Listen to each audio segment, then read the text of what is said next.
Bullet was written especially for the CBS Radio Mystery Theater by Sam Dan and stars Larry Haynes. I shall be back shortly with Act One.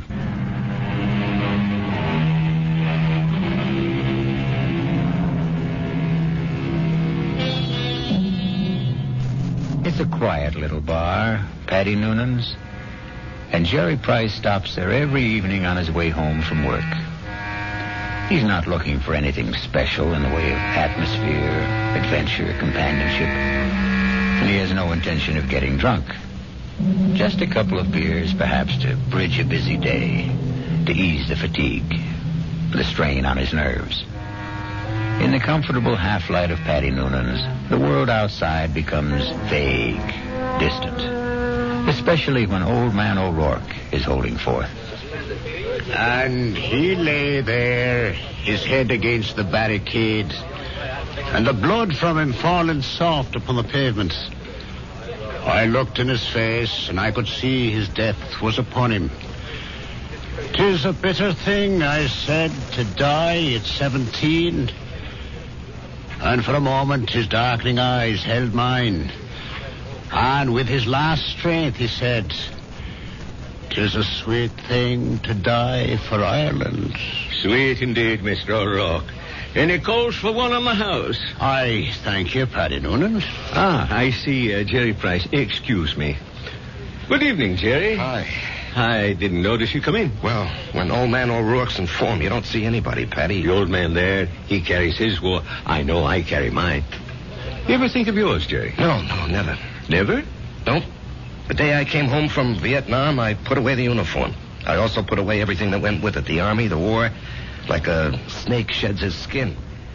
Now, the past is gone, Paddy. It's dead, so you forget it. You go on to other things. Hey, what's everybody drinking? This round's on me. Set 'em up, Paddy. Mr. Edward Clark himself. And what's the occasion? Hey, I got a little announcement. Guess what the old lady tells me this morning? Number 10 is on its way. Oh, that event, the round must be on the house, Mr. Clark. Just a quick one, Paddy. Hey, I got the truck outside. What are you hoping for this time, Ed, boy or girl? Let's see. What do I got now? 4 boys and 5... No, I got 5 boys and 4... who can keep them straight? All I know is I'm always tripping over somebody. 10 kids in 12 years. Well, you can't tell me it isn't exciting to hear there's going to be a new baby. Oh, yeah. I know it's going to be a kid that'll wet its pants and keep me up half the night. It's another mouth I got to feed. Yeah, well, guys, I got to ride. I'll see you tomorrow. You know, Betty, it's funny. People who don't want kids, can't stand kids, can't afford them, can't raise them, they can't help getting kids. Whereas, guess there just isn't any justice in this world. Well, there may be no justice, Jerry, but there's always hope. How long have you been married? Right after I got out of the army, it'll be 9 years. A fellow used to come in here, and they were married 15 years before they had their first. Am I really out of the army 9 years? Tell me, Patty, you're an old philosopher. Where does it go, huh? Down the hatch and try another. Yeah, don't mind if I do. Oh, wait on the paying customer first. Where? The fella standing at the end of the bar. What are you saying, Jerry? There's nobody standing at the end of the... In the brown hat and a raincoat. Now, Jerry, what are you saying? I know. That's Paul. Tell me what's the matter, Jerry. Paul. Jerry, listen to me. There's nobody. Paul. Hey, he was just standing here. Where'd he go? Where is he? Jerry, where is who? Are you all right, Jerry? Yeah, I'm all right. But I saw him. Who? Oh, a guy I was in the army with. The two of you. Were you close? He was my buddy. Well, when was the last time you saw him in person? The night he was killed. Have you ever seen him again? Like you thought you did just now? No, this is the first time. Well, maybe you need a rest, Jerry. Hattie, why now? Why tonight after all these years? Well, you say you saw him last the night he died in battle. Well, the sight of him dead must have stayed with you always. But that's not how I just saw him, Patty. He wasn't in uniform. He was in civilian clothes. You might have pictured him as he looked at a happier time. I never saw him in civilian clothes. We met in the Army. And, Patty, I didn't see him as he was then. We were both kids, about 20. I saw him the way he'd look today, about 30. His face was more mature. Jerry, are you sure he's dead? He is dead, Patty. I just saw him. I know I saw him.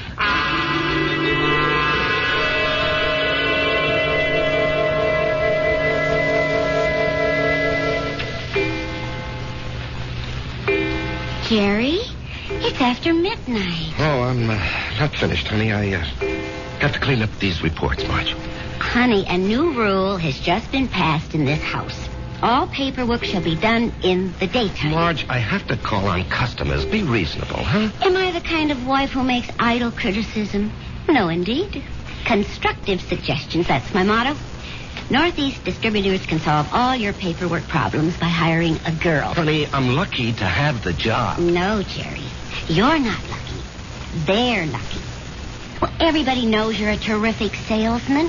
Well, you could get another job tomorrow. More money, less headache. Honey, I couldn't walk out on Joe Keller. Why not? Well, I'll never forget what that man did for me. I came home from the Army, a kid with no experience. I needed a job. He took a chance with me. Now he needs me. Oh. Well, I'm just worried about you, Jerry. You look so tired all the time. No, I'm in great shape. Will you go see Doc Steiner? I did, today. Oh, well, it's about time. You needed a checkup. Well, I didn't just go for the checkup, honey. I went for the other thing. Oh, Jerry. Well, he said some people, men, well, they're okay in every way, but it just doesn't work out for them. Jerry, it's all right. No, honey. It's all my fault. Honey. It's just unlikely there can ever be any kids. He said unlikely. What he meant was impossible. We've got each other. Yeah. If only you didn't want a child so badly. Now we'll definitely think about adopting.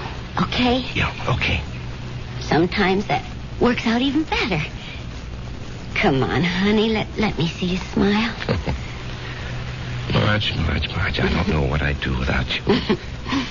Oh, that makes us even. I don't know what I'd do without you. Come on, get to bed. Yeah, I'll just have a cigarette, huh? Honey, why'd you turn on the music? To make sure you don't try to sneak in some work. I know you can't concentrate with the music going. I'll just be a couple of minutes, honey.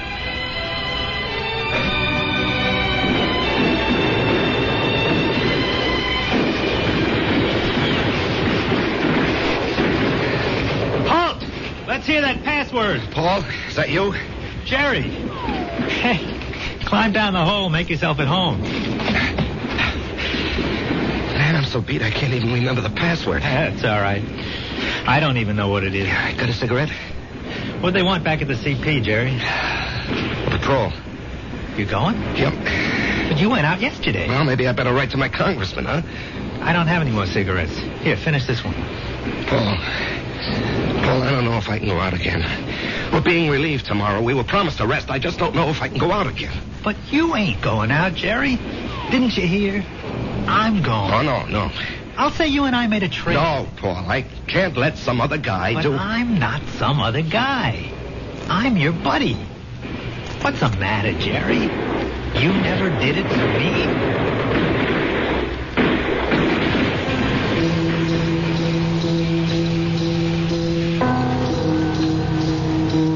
Can I have a drag on that butt, Jerry?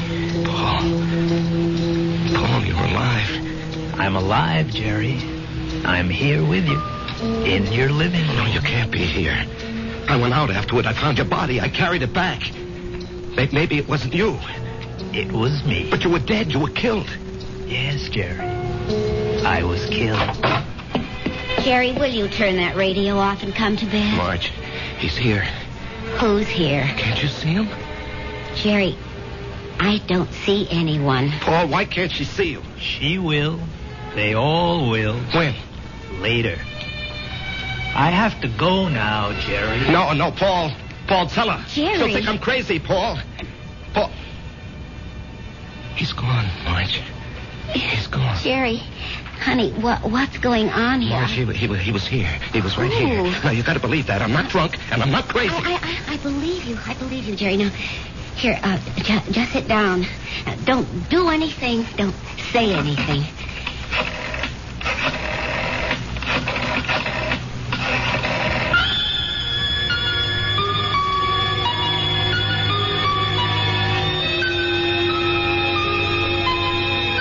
And we know who she's calling.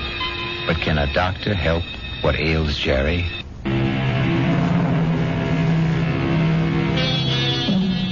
And now, Act 2 of The Bullet. Let us trace the path of the bullet. We have a worried Marge, a concerned Dr. Steiner, and a distracted Jerry. Tell me about this man, Paul, you called him Jerry. I said we were buddies, Doctor. That tells it all. Jerry, please don't be so hostile. Dr. Steiner's only trying to help. You were buddies. You came back alive and he didn't. Yo. There's an extensive medical literature on the subject. Oh, I'm sure there is. Jerry. I'm not being hostile, Marge. I know I saw him. Of course you saw him. Well, finally. But that doesn't mean he was there. You see, Jerry, the death of a wartime comrade remains an eternal reproach. All who survive are sentenced forever to feelings of guilt. No. Doctor, the wars are fought by kids in foxholes. The literature is written by doctors and authors. That's hardly fair, Jerry. I'm the authority on war, Doctor, because I was a kid in a foxhole, and I don't feel guilty about my buddy. You don't? No. Tell me why. No, you wouldn't believe it. Try me. All right. You see, there's a bullet, and it's designed especially for you. And if it's your bullet, it'll find you no matter where you are. You can't evade it, you can't avoid it. It was meant for you, it was meant to be. You and the bullet. Both of you were dust, originally. You were dust because the Bible says so. And the bullet was also just dust in the ground. Well, that bullet was mined and refined and cast into metal. It was shaped into a slug and joined with a shell. It was one of billions of bullets, but it was yours, all yours. And at the right time, there'd be a tremendous explosion of gases in a narrow chamber. And the bullet would be torn loose from the shell case and spun around the grooves of a gun barrel and hurled through space. This is the bullet you don't hear. You don't hear it, Doctor. You don't hear it whine past your ear or ping off a rock or thwack against a tree. That's because it's your very own bullet. It's coming to meet you, or you're going to meet it. It's been arranged. You see? It's an appointment that can never be broken. The dust that had become the bullet would encounter the dust that had become you. And after a while, both of you would become dust once again and return to the ground. Your original home. Jerry, I know you're overworked, you're overwrought, you're overtired. I keep telling him to slow down. Okay. I know I'm under a strain. I know I'm working too hard, but what can I do? Jerry, try to understand. Right now, you're having what is popularly known as a nervous breakdown. This alleged visitor from another world. I say he's an illusion. I say you have subconscious feelings about him which you're not aware of. And I say they burst through because of heavy pressure on your nervous system. Yeah, I knew you'd say that. Prove me wrong. How?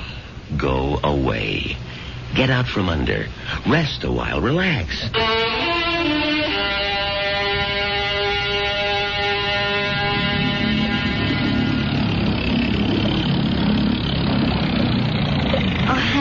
This looks like a good spot.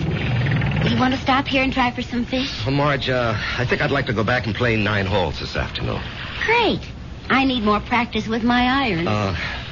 Honey, you know, you've been getting a lot of sun. Maybe you better take it easy for a few hours, huh? And besides, you have an appointment with, what's that name? Biscayne Appliances.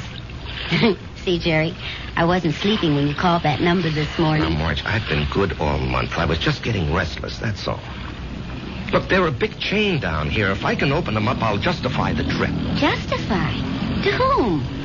Why do you have to justify anything? Isn't your health important enough? Honey, Joe Keller was very nice about it. Joe Keller had no choice. Marge. Honey, Steiner was right. I was beat. I don't know how I managed to drag myself along. So I did the right thing. I chucked it all. Now I'm fit, see? I never felt better in my life, and I'm raring to go. Great. In a month or two, we may think about going back. I'm not used to being idle, honey. Neither am I. But I am learning to love it. Oh, Marge. Why didn't I meet you when I was young? Young? Jerry, you weren't even 21. No, I was already made when we met. I had already become what I was going to be. You know, I've got a certain amount of ability. A tremendous amount, Jerry. But I'm not confident, honey. I doubt myself. I guess I didn't have very much encouragement when I was a kid.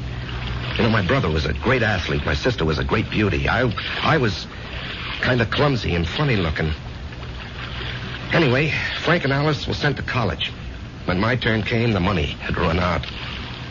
Or maybe they thought I wasn't worth the effort. That's why I enlisted when I was 18. I had to get away from the house and my father. There was no place else to go. You never told me this, honey. I decided if I ever had a kid, I'd never make jokes at his expense or tear him down in any way. I know how these things cut inside where it doesn't show. I would do everything to build him up and give him confidence. I will never have any real confidence, Marge. Oh, yes, you will. No, baby. You won't get it from a pep talk. I think we can go back home now, Marge. All right, on one condition. You'll just have to slow down. Mm-hmm. I promise. And, honey, there's only one way you can really slow down. And that's to get a partnership from Joe Kelly. Now, Marge. Don't you deserve it? Of course I do. Well, we're going to adopt a child, which means I'll quit my job, and you're not going to spend time on the road. That kid will need both of us, won't he? Yes, honey, he will.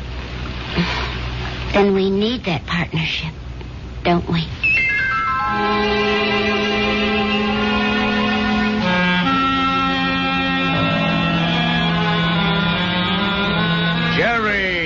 Jerry, baby. You look like $1 million. Less 2% for cash, of course. Yeah, Joe. Oh, hold it. Ramona, no calls. I'm in a meeting. I can't be disturbed. Well, anyhow, Joe, hello. I want you to take it easy for a while, you hear? Yeah, I'm ready for action, Joe. Oh, you think you're ready. Now, listen. I know you had a lot of expenses. I want you to take this little check. It's only $500. I'm strapped for cash this week. I had to pop for a whole new computer setup. But anyway, I decided to increase your bonus to 5%. That'll amount to a pretty sweet raise, huh? Now, Joe. Don't thank me, kid. You're entitled to it. We got to make sure you don't get sick again. Joe, I have to talk with you. Well, sure, kid. What about? Well, it's personal and important. Well, let me buy you lunch.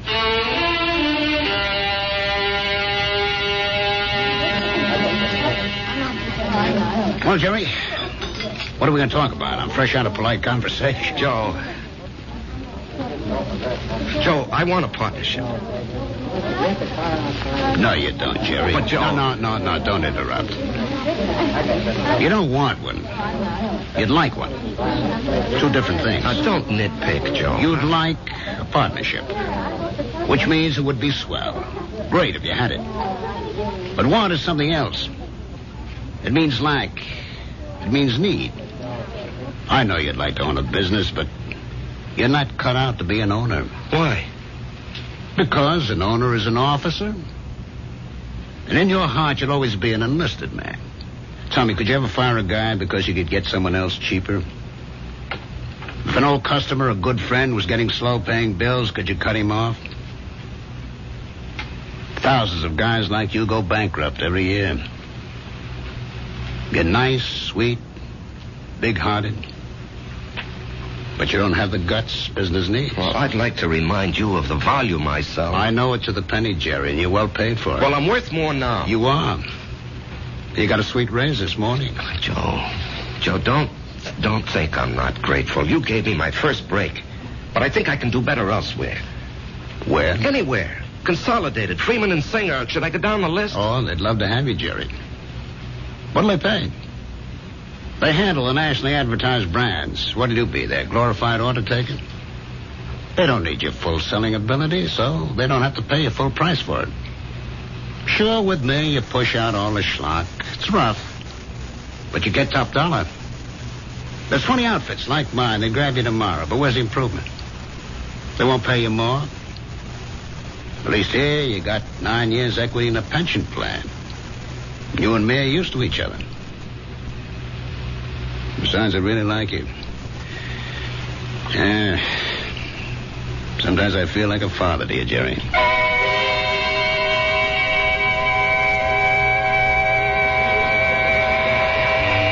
was a fiasco, Patty, a fiasco.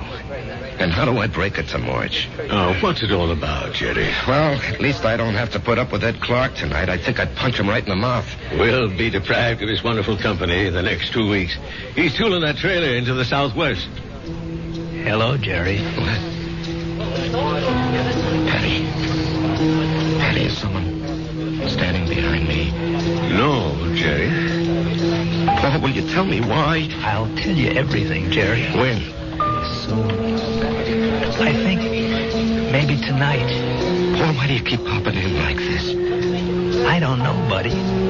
I can't control that. Yeah, but Paul.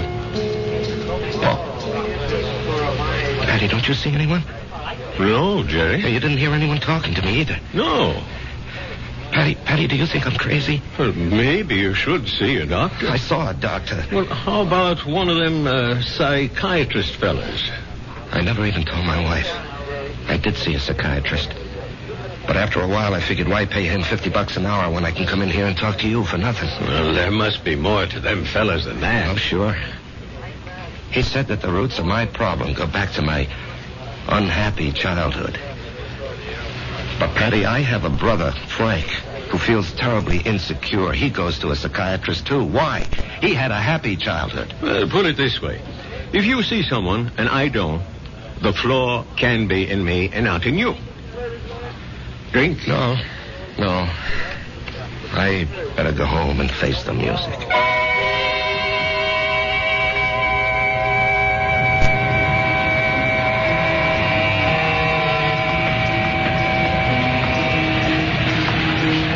Jerry? What? Oh. Let's go someplace and talk. Where? Let's go to the parking lot. Sit in your car. It's cold. That won't bother you, will it? Not yet. Turn the heater on for yourself. When will everyone else be able to see you, Paul? In 2 weeks. Oh, that's great. No, it ain't. Why not? Because you'll be dead.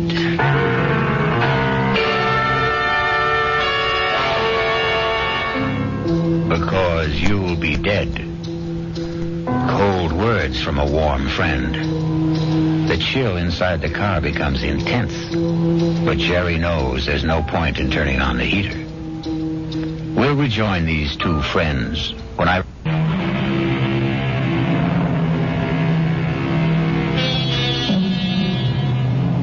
And now we return to the final act of The Bullet and a reunion of two war buddies who haven't seen each other in almost 9 years. Jerry Price, who is alive, and Paul Gardner, who is dead. The heater in this car doesn't do much good. You're shivering. Why am I going to be dead, Paul? Remember the night I went out on the patrol? Yeah, I'll remember that night as long as I live. I completed my job. I was headed back. And then I felt something smash against my head. And I knew I just met the bullet. You know, the bullet we used to talk about? I bet you don't remember. No, I remember. I felt it slam into me. And then I didn't know anything anymore. Yeah, well, when the guys told me, I went out to get you, Paul. Yeah, I might have known you would. 1 minute, I was moving through a rice paddy. And the next minute, I'm sitting in an office. And I knew a lot of time had gone by. Don't ask me how. I knew, that's all. A man was talking to me. What kind of man? You know the type that's a clerk in the government or a big corporation, fussy, self-important. Everything's got to be in the right place. He doesn't even look at me. He's got a piece of paper. He says, Paul Gardner, you're going back. You should not have died that night. The computation was for you to survive. The plan was for you to marry a girl named Marjorie Stone. I married Marjorie Stone. Yeah. I told the guy, I want no part of it. And he gives me a look, this clerk does, like he couldn't care less about me or you or anybody else. And he says, come with me. He leads me to a door. It opens. And all I can hear is a hum and a clicking. And all I can see is a computer. I mean, there's no end to the thing. That's all you can see is computer. And he says, there it is, friend. City Hall. Go fight it. By this time, I'm shaking. That machine scared the pants off me. You couldn't see the top nor the bottom of it. There was no end to it, just a machine wherever the eye could see. Well, then what happened? This clerk, he tells me there's a plan. A capital P plan. It calls for me to come home. Not you. Yeah, well, maybe that's fair, Paul. You were always the better man. No. You got more on the ball. You never got a break, that's all. I had a chance to go to school, become somebody. I could have gone into the old man's business, become the biggest hardware dealer in Atlanta. You and me. We both run away to join the army. You because you had nothing. Me because I had everything. But why are you coming back? Because Marge and I are supposed to have a boy. A certain kind of a boy. He'll grow up, I don't know, discover something, create something, or be somebody the world needs real bad. They wouldn't tell me what. Anyhow, 40, 50 years from now, he has to be here. And of all the millions of men and women, he could only be born to me and Marge. When am I leaving? I told you. In 2 weeks. How? 9 o'clock at night. A trailer truck will go past Patty Noonan's saloon. Just as you're crossing the street. Well, why does it have to be like that? Because you don't know how careful these things are figured. You could get killed a million ways. But the plan calls for a truck driven by a guy named Ed Clark. Oh, yeah, I know Ed Clark. He doesn't have a good record, so it'll be easy to prove he's a careless driver. He works for a big outfit, so Marge will have a good settlement. But why? I still don't understand. She'll need the money. You see, I won't be a good father. Not as good as you, for sure. Oh, I'll love the kid. I'll love Marge, but I won't be there a lot. You know me. I have to keep moving. But if you know how important it is for the kid... I won't know. Once I'm alive, I won't remember any of this. Now, you say it's all figured out, maybe not. The human element. How can the machine predict Marge would go for you, huh? With all due respect, Jerry, did I ever have any trouble landing any dame I had my sights on? Well, with all due respect, I can't see Marge falling for your line of chatter. She will, Jerry. I'll be there when she's having a bad time. She'll be all alone. She'll need somebody. Things will take their natural course. Sure, she'll see through my line, but after a while she'll get to like it. I'm different. You're quiet. I raise hell. You let things eat at your insides, not me. I pop off. Maybe my way's no better in the long run. And she's married to you, and she loves you. But deep in her heart, she loves my way better. She'll fall in love with me. Jerry, you have to believe I don't want to do this, but it was your bullet, not mine.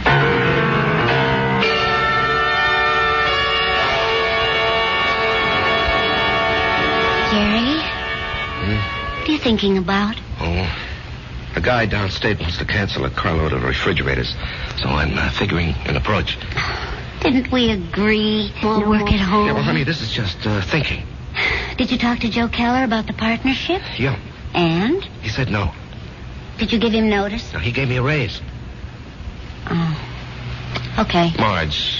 Why don't you mix us a drink? Honey, aren't you going to say anything? Mm-hmm. Don't put in too much ice. Marge, please, you don't understand. I understand.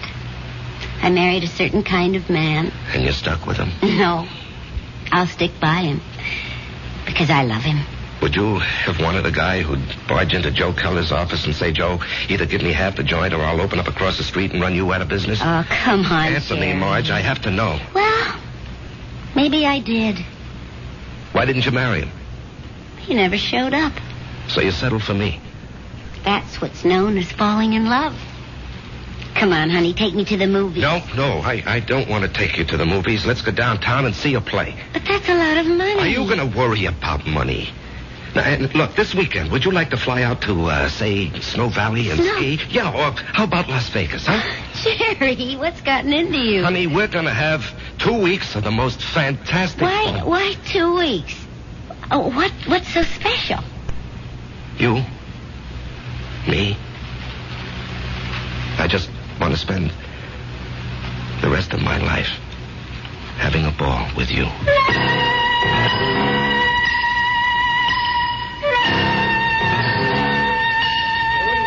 Well, hello, stranger. Hi, Pat. Haven't seen you. Why, it must be weeks. Where have you been? Giving Marge a good time. Well, I must say, it's done wonders for you. You look so calm. Do I? Do you ever see the little guy who wasn't there? No. Well, that's good. Let's drink to it. Jerry, if I'm not being forward, what did he want from you? You wouldn't believe it, Patty.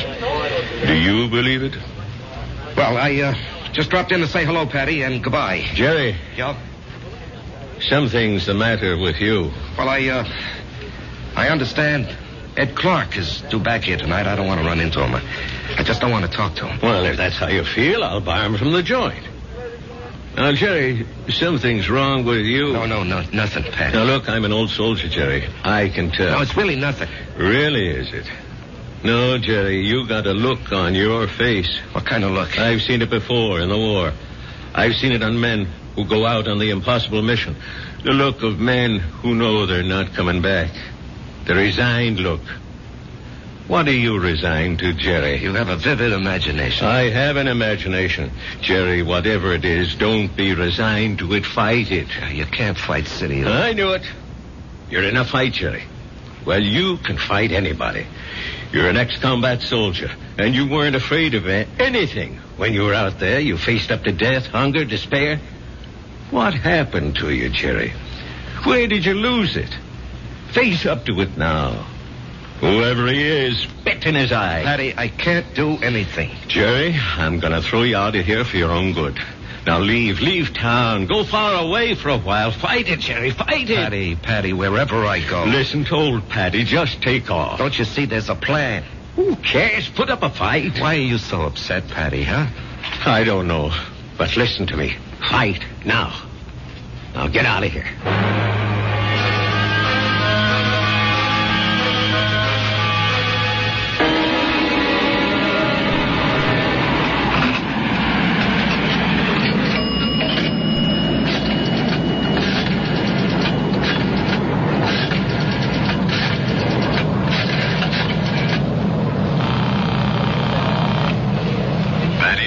Patty, it's Jerry. I decided to fight it. Good boy, Jerry. You know, Patty, there's something about your place. I don't know how to say it, but I feel stronger, better, away from it. Well, I don't mind. So I'm going to fight. What have I got to lose, huh? Why should I do what he tells me? Why should I believe him? I don't know what it is, but I agree. I'll see you around, Patty. Universal Airlines, flight number 3 for Los Angeles and Mexico City, now boarding at gate 17.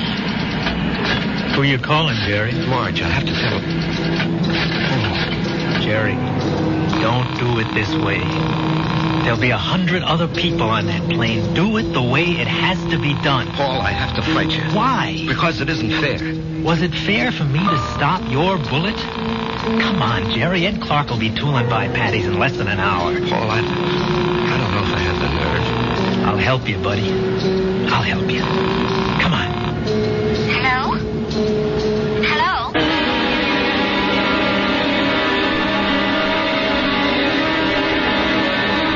What is it, Mr. Noonan? I called you, and I hope it wasn't out of turn, Mrs. Price. It's about Jerry. What about Jerry? He's sitting back there in a booth. Now, wait. Don't go to him yet. He's in trouble. Well, it can't be. We've had such a glorious 2 weeks. He's in trouble. Well, what kind of trouble? I don't know. We have to help him somehow. Is it that Buddy? I think so. Well, the time has come to lay that nonsense to rest once and for all. And I'm going to... That won't work. Agree with him. Show him anything he wants is okay with you. Don't fight him. All we can give him is love. Hi, honey. Hi. Buy me a drink. Oh, sure. You know, I never knew you had those little gold highlights in your hair. Oh, I'm using a different bottle this week. I love you. I love you, too. And I want you to be with me always. Come on, Jerry. Let's start. No, not yet. Are you talking to me? The plan calls for it. How do I know there is a plan? Ask anybody. Ask Marge. Jerry, what are you talking about? Marge, do you believe there's a plan that determines the actions of everybody in the whole world? No. You sure? I'm sure. Well, then how do you think things work out? Well, every which way. Come on, Jerry. It's time. No, I won't go. Where won't you go? Then, Marge, as far as you're concerned, there isn't any plan. Oh, well, what do you think, Jerry? No, that's not important. What do you think? Well, yes. Yes, there is a plan. I can prove it. You can? Yes, but you started me thinking there has to be a plan. Otherwise, you and I, we just never would have met. Remember that day? Yeah. You were taking cash at Ryman's drugstore. That's the only reason I walked in there. Well, I'd already given notice. I was going to leave. And then you walked in and asked Doc if you could open a charge. Then and there, I decided to stay. And where? Where were you going? Oh, away. Pull up stakes. Why? Well, my folks were gone. My friends were married. The neighborhood had changed. The girl I went to school with had a father, a construction engineer. He'd been transferred. Well, she took a job in his new office, and she wrote and said she found a nice crowd. They needed secretaries down there. She could fix it up. Well, why not? I was set to go. But it was not to be. You came wandering into Ryman's. Obviously, there's a master plan that rules our lives. And where was this wonderful place you almost went to? Atlanta. Atlanta? Oh, what's so remarkable about that, Jerry? It was definite you were going? Well, sure. And only because you met me. Only because I met you. Otherwise, I'd have gone to Atlanta and married a southern millionaire. But evidently something had been planned for me. Aren't you flattered? I met you, and it changed my whole life. Are you ready to go now, Jerry? Marge, will you come with me? Yes, Jerry. Where do you want to go? Well, I have to do something. I'll come with you. No, wait here, darling, please. It's time, buddy. Just like going out on a patrol. Jerry, where are you going? That's all right, Patty. It's all right. I didn't want this, buddy. I know. I don't want you to take my bullet either. Goodbye, Jerry. Yeah, goodbye, Paul. Take care of her for me, huh? You know I will.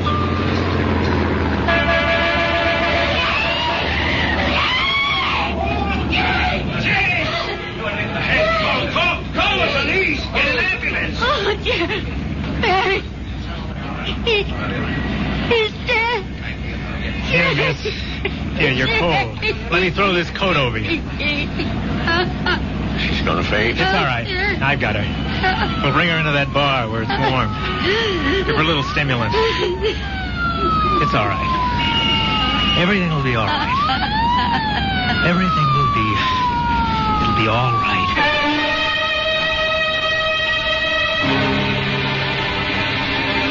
So many people preface what they believe with, "It is written."